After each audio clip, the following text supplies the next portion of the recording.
భావితరాల భవిష్యత్తు కోసం మూసీ ప్రక్షాళన చేపట్టిన రేవంత్ ప్రజా ప్రభుత్వం. హైదరాబాద్ మహానగరానికి 100 ఏళ్ల వరకు నీటి కొరత లేకుండా ప్రణాళిక. మూసీ నదికి పూర్వ వైభవం తెచ్చేలా గోదావరి నది జలాల తరలింపు. వ్యర్థాలు, విష రసాయనాలను నియంత్రించి కాలుష్యాన్ని తగ్గించనున్న తెలంగాణ ప్రజా ప్రభుత్వం. మూసీ సుందరీకరణ పూర్తి చేసి నదీ తీరాన్ని టూరిజం స్పాట్ గా మార్చేలా ప్రణాళిక. హైదరాబాద్ నైట్ ఎకానమీ పెంచేందుకు శరవేగంగా అడుగులు వేస్తున్న రేవంత్ సర్కార్. జీవ వైవిధ్యానికి ప్రాధాన్యమివ్వడం ద్వారా కంపెనీలను ఆకర్షించనున్న ప్రజా ప్రభుత్వం.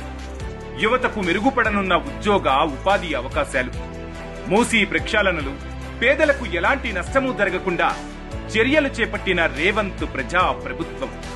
మహోన్నత లక్ష్యంతో రేవంత్ సర్కార్ చేపట్టిన ఈ ప్రాజెక్టుపై ఫేక్ ప్రచారం చేస్తున్న బీఆర్ఎస్